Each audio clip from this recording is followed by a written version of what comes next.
Muchas gracias, profesor Liach. Invito ahora a subir al estrado al señor Mariano de Bedia, que será el coordinador del siguiente panel. Mariano de Bedia es editor de la sección Cultura del diario La Nación, al que ingresó hace 20 años. Periodista especializado en temas de educación y autor del reciente libro Política Educativa. ¿Es posible?, publicado por el grupo editorial Septiembre en el año 2003. Mariano.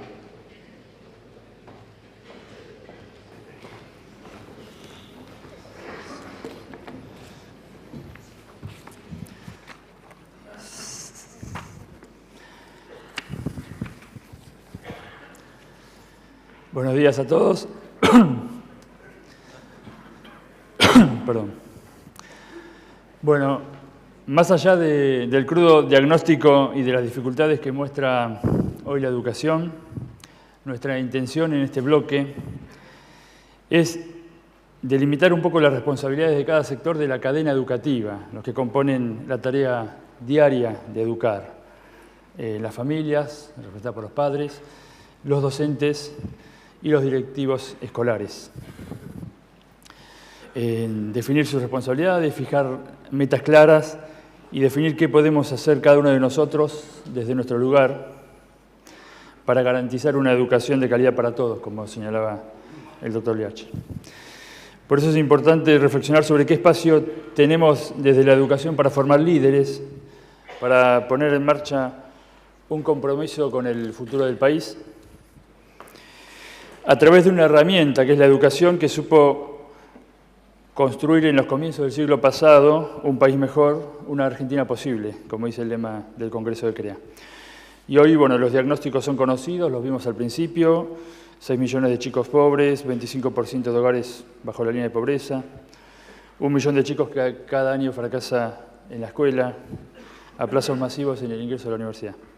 Por eso, para salir del diagnóstico, para avanzar en la profundización del debate y para aprovechar el tiempo con los invitados, vamos a convocar a los 3 representantes que nos van a acompañar en este panel.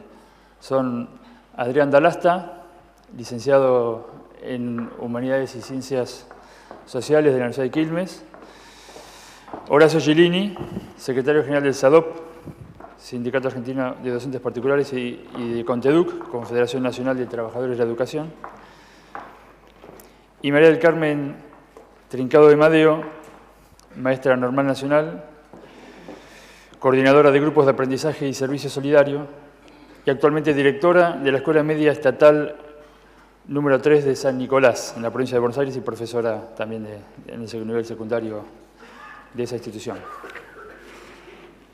Buenos días a los 3 panelistas. La idea es hacer un intercambio dinámico a partir de preguntas que le vamos a transmitir a los 3 panelistas cuando estén los aspectos técnicos ya terminados.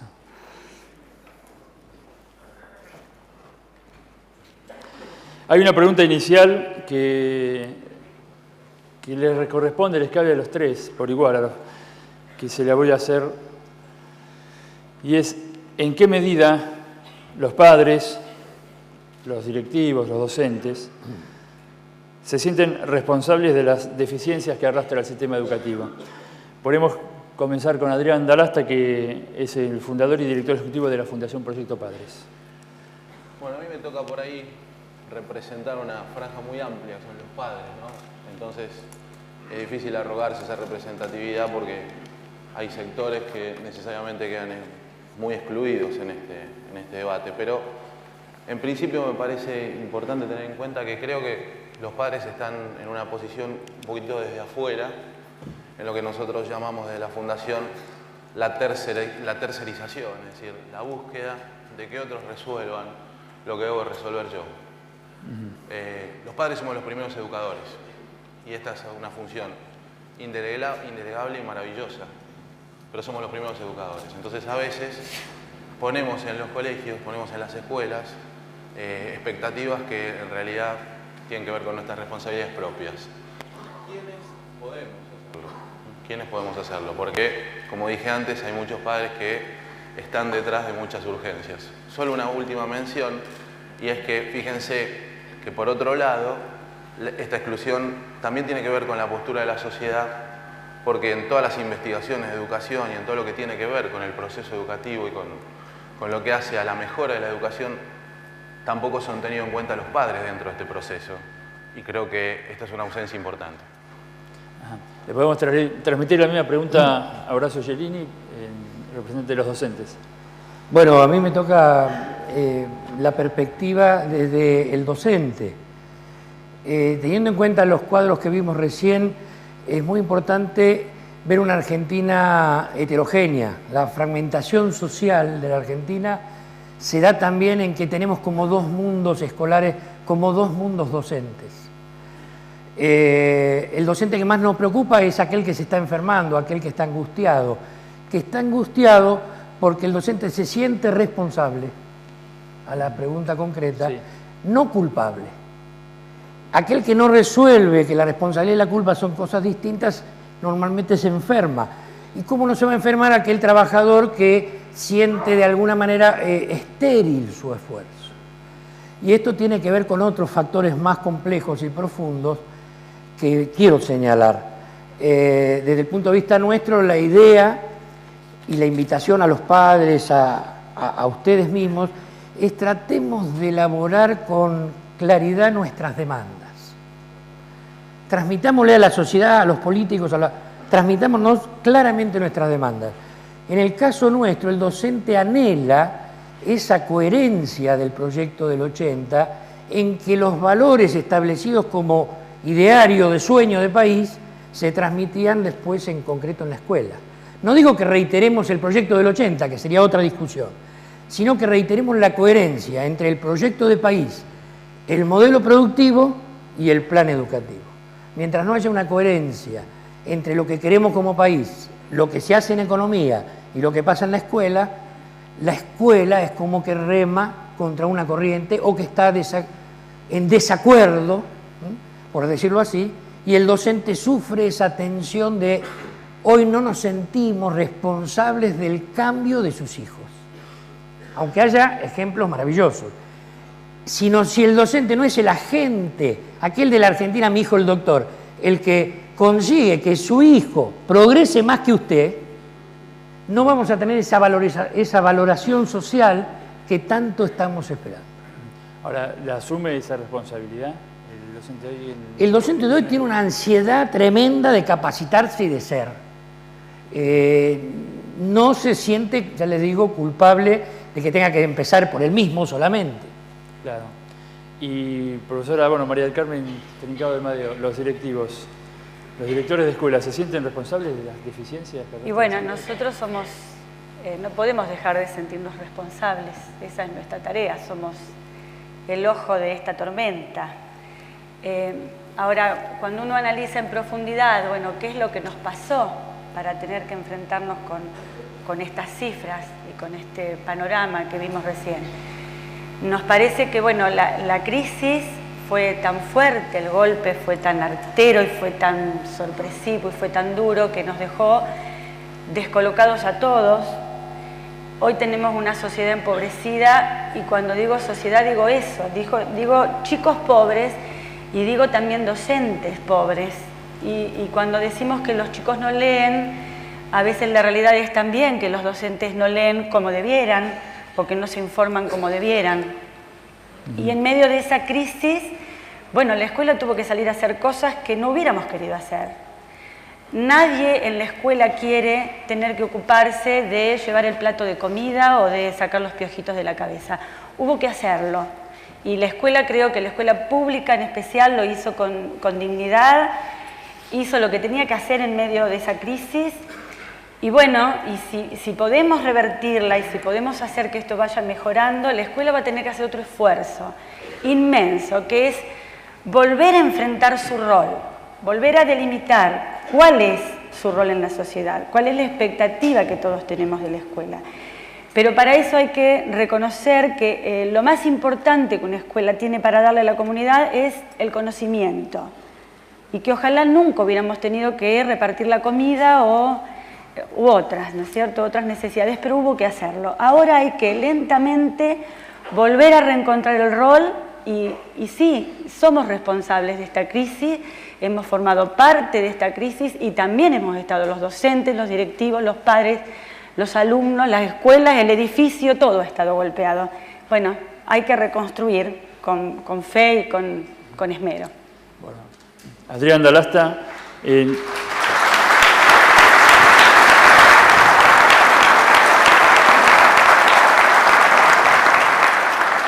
La pregunta va dirigida a Adrián. Por supuesto, para enriquecer el diálogo pueden tomar la palabra y responderse mutuamente, pero la pregunta que yo le haría a Adrián es ¿qué aportes pueden brindar los padres desde su lugar?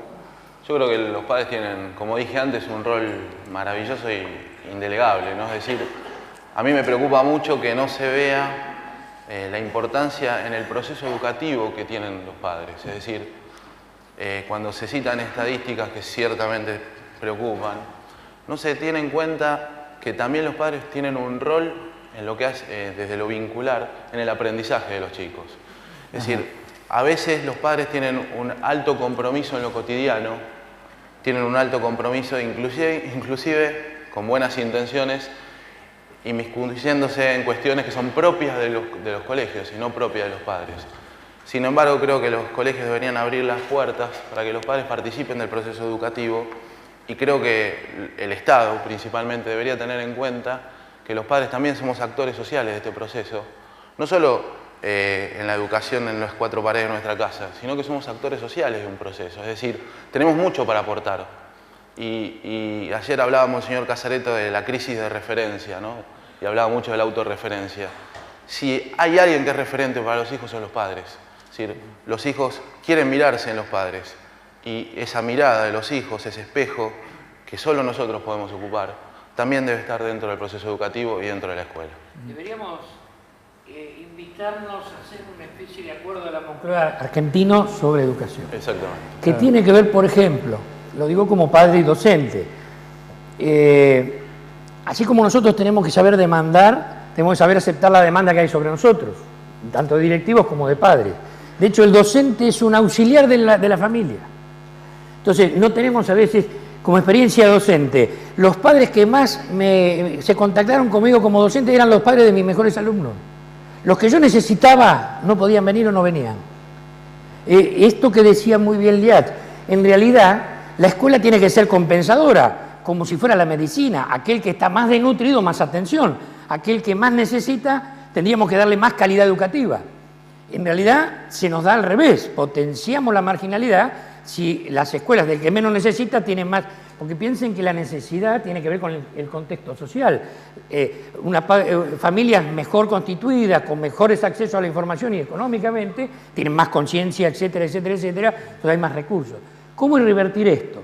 Me parece que tenemos que tener conciencia nosotros de que hay que hacer un acuerdo entre todos los sectores para nosotros poder responderles a la demanda de los padres, pero también nosotros necesitamos que los padres no vengan más de abogados de alumnos. Cuando yo era chico, si mi padre me citaba a la escuela,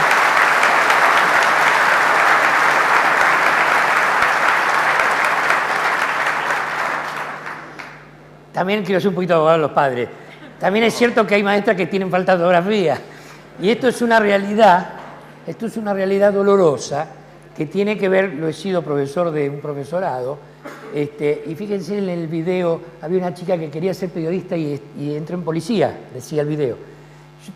Y lo estoy hablando de hace como 18 años de esto, 15, yo estaba en un profesorado de magisterio y cuando hacía un análisis, una charla vocacional, notaba que un gran porcentaje, más de la mitad, venían a estudiar magisterio porque habían rebotado en el curso de ingreso a la universidad y porque la familia le decía, bueno, mientras tanto, aunque sea, sé maestra. Entonces, no es esta Montessori, no son las maestras, aquellas maestras tremendas que trajo Sarmiento, y bueno, de repente nos toca esa lotería que es la escuela de hoy, ¿no? Nos toca un docente excelente o una maestra que, frustrada en su vocación, está ejerciendo casi un empleo. La de Casalla, la del esquema de Casalla. Tengo algo que decir muy breve. Es cierto que se ha quebrado este pacto del conocimiento y que a veces los padres tenemos una demanda muy grande. Pero si hay algo, fíjense que todo el crecimiento de la sociedad es sumamente dinámico, se busca mucha dinámica también en los proyectos de avance sobre la escuela.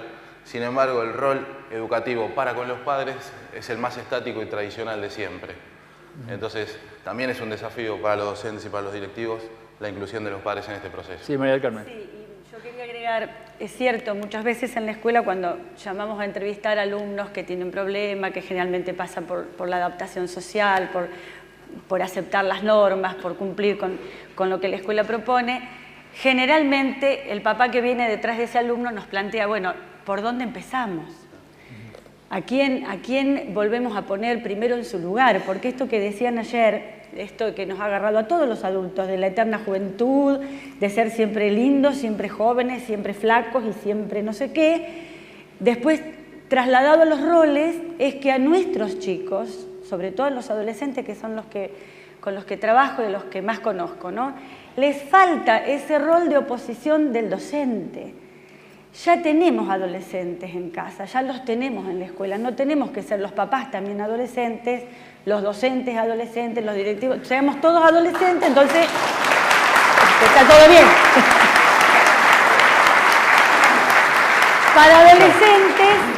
Para adolescentes están ellos. Claro. Y para crecer nos necesitan a nosotros, para confrontar, para oponer, para decir, bueno, a ver, hasta dónde puedo y a dónde tengo que entender que hay un límite, que hay una norma y que hay una sociedad. Claro. ¿Por qué, una pregunta que va dirigida a todos, ¿por qué va decreciendo la participación de los padres a medida que avanza el trayecto educativo de los hijos? Todos acompañamos a nuestros chicos al jardín de infantes de la mano, todos los días los llevamos, pero después hay una relación con la escuela que va diluyéndose a medida que el chico va avanzando y se lo deja solo. Está este falso concepto de que ya son grandes. Entonces, los chicos siempre necesitan a los padres, es decir, en todos los distintos procesos de la educación. Lo que pasa es que la participación de los padres debe ser distinta. Como bien señala aquí la directora, a veces los padres, a medida que los chicos crecen, se van adolescentizando junto a sus hijos.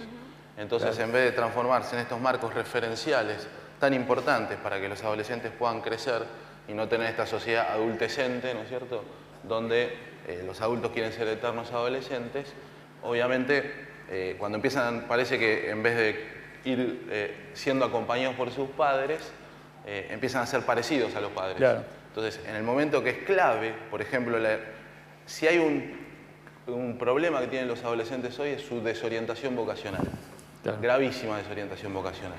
¿Y esto por qué? Porque no hay modelo de referencia. Y los primeros modelos de referencia en la orientación vocacional son los padres. Por eso, pensar en educación es pensar en la familia. Prioridad, claro, nacional es la educación, pero de la mano de la familia. Es imposible que haya educación sin padres. Hay un elemento, ayer salió en una pregunta que le hicieron a Monseñor Casareto, muy importante a tener en cuenta. La motivación social y la ponderación que generan los medios masivos de comunicación de disvalores o valores, según uno juzgue, pero yo digo en este momento claramente disvalores, que atentan, es decir, necesitamos una escuela mucho más fortalecida en una sociedad mediática. Esta sociedad que genera hábitos muchísimo más potentemente a través de las horas televisivas que a través del ritual escolar. Entonces, si la escuela tiene una competencia con los medios masivos en disvalores, se pierde esta potenciación que están buscando las familias, los padres de los modelos de los adultos. Por eso que me parece que una manera de encarar hoy el tema es definir un proyecto de país. Y de ese proyecto de país, toda la sociedad tiene de alguna manera que inmiscuirse, participar, opinar, aunque sea para que ese proyecto de país sea ejercitado o ejercido de distintas parcialidades, no una homogeneización, pero sí una estrategia que genere políticas de Estado, porque si no la escuela también, lo que ven de nosotros los adolescentes y los niños es que estamos titubeando. Claro. Y eso se transmite como el miedo de los perros. se transmite por ósmosis. Ellos se dan cuenta que tenemos crisis de autoridad. Y para recuperar la autoridad tenemos que ser autores, porque la autoridad viene de ser autor. Muy bien. Yo creo que lo que los chicos ven también en los adultos es una gran ausencia. No solo que nos ven titubear, no nos ven. Me parece que si uno analiza y se sienta al lado de un hijo adolescente, o no tanto, por ahí algunos ya son papás, y se pone a mirar las novelas que miran los chicos y que a lo mejor miramos todos, no sé, ¿no? Desde las novelas, desde las letras de las canciones, desde, bueno, ¿dónde está la familia en las novelas? Los exitosos no tienen familias.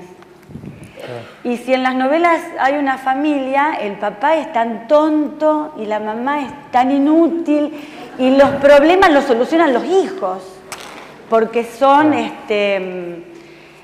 arrojados y valientes y hacen cosas, pero ninguno trabaja, por ejemplo, y ninguno estudia, ni el papá, ni el hijo, ni el amigo, y están en el living y van a bailar y tienen una vida fácil y les va bien, porque la verdad es que uno nos ve en la novela y les va bárbaro.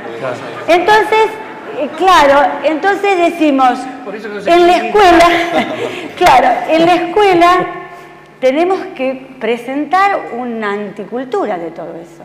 Estamos hablando a los chicos de cosas que debe ser que valen dentro de la escuela nomás, porque en la sociedad y en los modelos, ¿por qué no somos más hábiles?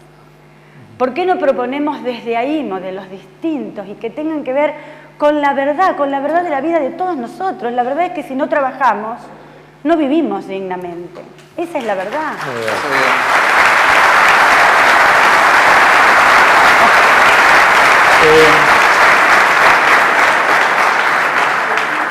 María del Carmen, te quería preguntar, también yendo un poco al trabajo en la escuela, ¿qué herramientas tiene el director de una escuela para mejorar el trabajo de los docentes? ¿Es importante la capacidad de liderazgo? Y herramientas hay muchas, y si no las hay que inventarlas.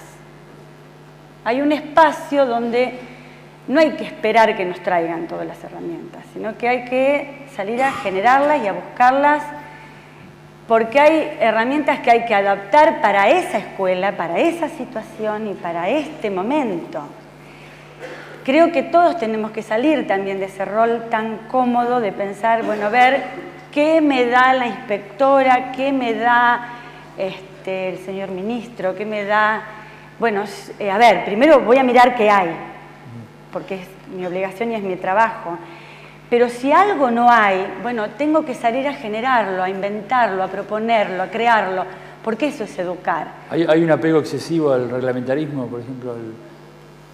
Dependerá de las escuelas, dependerá también del director. Hay directores que ven su función desde lo administrativo, desde los papeles, desde los requerimientos de datos, de planillas, que es cierto que abundan y que nos llenan los escritorios y ojalá no los tuviéramos, pero bueno, yo creo que no hay que perder de vista que en la escuela lo más importante es el alumno y que si discutimos tanto, bueno, a ver cómo está el docente, cuánto gana el docente, que hay que hacerlo y que es una de las puntas de este problema. También tenemos que sentarnos a ver, bueno, a ver cómo están los alumnos, qué aprenden los alumnos, qué leen, de dónde leen y si no tienen, bueno, generemos ideas, generemos herramientas, si es que no las tenemos. Pero sí, bueno, quizá entiendo el liderazgo desde ahí, desde ganárselo trabajando al lado del docente, ¿no? Viendo lo que necesitamos. Claro. ¿Y los docentes, Horacio Girini, están consustanciados, digamos, con la premisa de que son un equipo que trabaja en equipo o se manejan de forma aislada?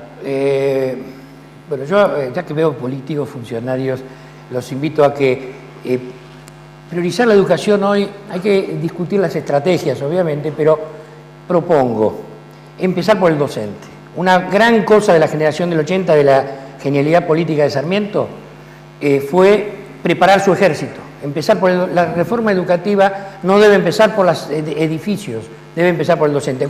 Si no tenemos un docente nuevo, no vamos a tener una escuela nueva. Y ese empezar por el docente tiene que ver con que nos permitan, vuelvo al profesorado, poder generar una segunda selección vocacional en la misma carrera. Yo he tenido el padecimiento como profesor que condenar o permitir aprobaciones o promociones de docentes que tenían una gran vocación para la investigación y no para el ejercicio del aula. Y no se puede derivar a un docente que tiene capacidades intelectuales que podría ser un buen investigador, uno no lo puede decir, bueno, no, usted vaya a investigación, no puede ir al aula. No existen mecanismos de facilidad, de laxitud, como para poder tener en el aula gente muy arraigada en la vocación áulica y tener en la docencia, en otros ámbitos de la docencia, como la investigación, otro tipo de docente. Eso nos permitiría seleccionar mejor la calidad del docente. Claro. Atacar a la educación, a la reforma educativa por la capacitación del docente, creo que sería la priorización. Hemos visto, y habló George también, de los fracasos escolares. ¿Cómo las familias o los padres, qué actitudes presentan los padres frente a las situaciones de fracaso de los alumnos? Lo que pasa es que la palabra fracaso escolar es una palabra muy dura, ¿no? A los padres muchas veces les cuesta entender que el fracaso puede ser también una situación educativa. Es decir, nosotros en una sociedad que no quiere vivir, no quiere sufrir, en una sociedad que que no tiene un culto de la superación personal, en una sociedad de perdedores y ganadores, al chico que le va mal entra en el escalafón del perdedor. Y sin embargo, una situación de fracaso escolar pues es una situación de mucho aprendizaje. Si la familia acompaña esta situación y recupera la confianza en la educación, recupera la confianza en que siempre se puede aprender algo, inclusive cuando uno le va mal, creo que es uno de los mayores motores que puede tener un padre frente a una situación no querida, porque a nadie le gusta que a su hijo le vaya mal. Pero sin embargo, de una situación mala podemos sacar un aprendizaje muy positivo. Yo conozco muchas experiencias de padres que han sabido acompañar este proceso y han hecho algo maravilloso, que es que su hijo se supere, porque en la vida las cosas no son fáciles. El culto al esfuerzo hay que predicarlo desde el ejemplo y sobre todo desde superar las situaciones concretas. O sea, hay formas diferentes a aquella actitud que señalaba Angelini de ser abogado. Exactamente, sí, no. Cuando el padre se ha cambiado, hay una frase que usa mucho el doctor Jaime Echeverry, antes los padres iban al colegio a ver, digamos, qué había hecho su hijo, hoy los padres van al colegio a ver qué le han hecho a su hijo. Entonces, claro, lamentablemente, si esta es la posición, en esta situación no hay aprendizaje, ciertamente. María del Carmen. Sí, sobre el fracaso escolar también habría que ampliar un poco, profundizar sobre ese concepto, ¿no? Uno a veces, la más fácil es pensar, bueno, en el fracaso escolar como que fracasó el chico, es el chico el que no alcanzó los objetivos. Bueno, detrás de cada chico, de donde colgamos ese cartelito, bueno, quizás tenemos que preguntarnos, bueno, ¿fracasó la escuela con él? ¿Fracasó el sistema con él? ¿Qué pasó que él fracasó? Porque detrás de esto también, y se vincula con lo que decíamos recién y lo que decía usted, que no todos servimos para la misma tarea, bueno, detrás de esto está también ese concepto de inteligencias múltiples, también está esto de que nos acostumbramos a evaluar a los chicos solamente desde un tipo de inteligencia, que es la lógico-matemático, la de expresión escrita y oral, y a lo mejor hay toda una franja de inteligencias que las escuelas no hemos todavía aprendido a estimular, a aprovechar y a evaluar. Y no siempre las mejores escuelas son las que reciben a los chicos en mejores situaciones. Yo creo que la mejor escuela es la que, bueno, recibe a los chicos como están y con esos chicos, qué camino, qué construcción logra hacer, qué adelantos, qué progresos. Por eso cuando vemos números y tablas, tampoco nos olvidemos que detrás de esos números hay personas y detrás del 6 o del 7 o del 5 o de la nota que promueve o la que aplaza, hay toda una situación que falta investigar por lo general. Claro. Entonces es muy profundo.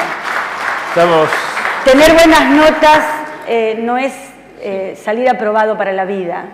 Sí, yo estos días me encontré con el Mundo Crea, que agradezco muchísimo, ese leitmotiv que fundó los primeros grupos, intercambiar la experiencia exitosa y frustrante de un productor con otro productor, de un empresario con otro empresario. Esta manera de generar un conocimiento, un valor agregado desde el capital de la experiencia propia, no lo hace la escuela. Una cosa interesante sería ver si la escuela puede absorber. Fíjense qué colaboración se podría hacer desde la sociedad civil. Absorber una tecnología, un capital que tiene los grupos CREA como metodología de trabajo que podría ser incorporada en la capitalización de las escuelas. Claro, yo le hago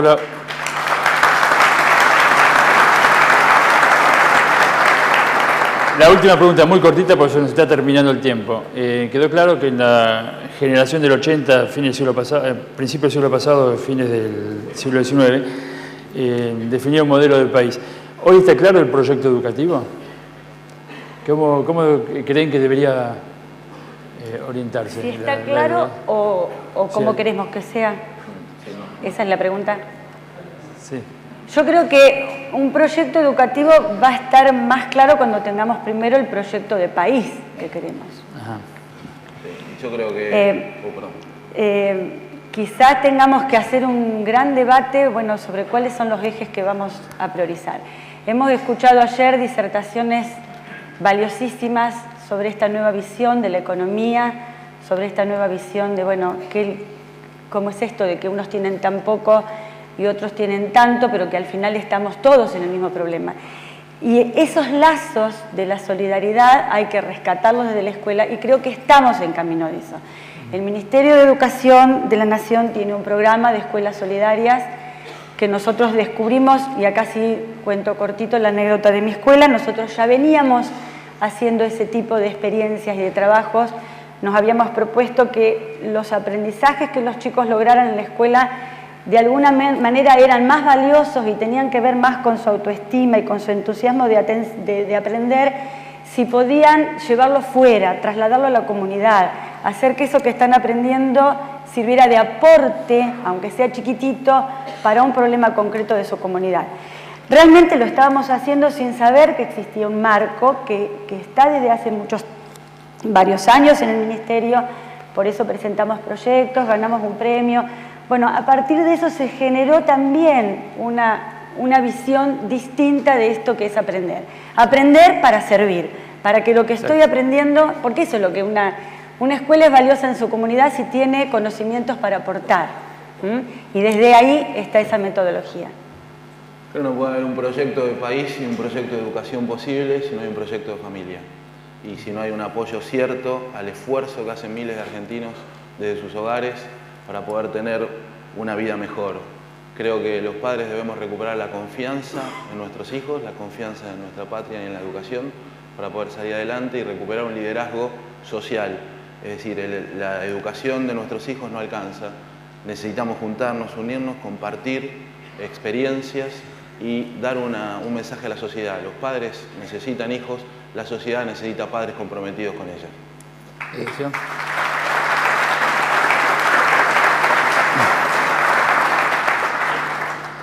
Nosotros estamos planteando que tenemos que diferenciar la tregua, el consenso y la concertación. Son tres conceptos distintos que no se deben mezclar. La tregua social creo que es porque la crisis, la explosión, el corte de calles, la violencia, la no convivencia social no nos hace bien. Como si fuera la convulsión en un enfermo. Nos puede avisar, nos puede tensionar, nos puede alertar, pero no nos hace bien. La tregua es las mínimas medidas de convivencia que tenemos que tener los argentinos para pasar al segundo paso, que estamos en un momento muy oportuno, que sería un consenso. Un consenso que sería, bueno, discutamos cómo podemos hacer una metodología y un procedimiento para llegar a esa discusión de país. Y esa discusión de país, que sería la concertación, usaría otro lenguaje que el Pacto de la Moncloa, para que sea nuestro, la concertación en Córdoba, la concertación de Salta, o como quieran llamarle.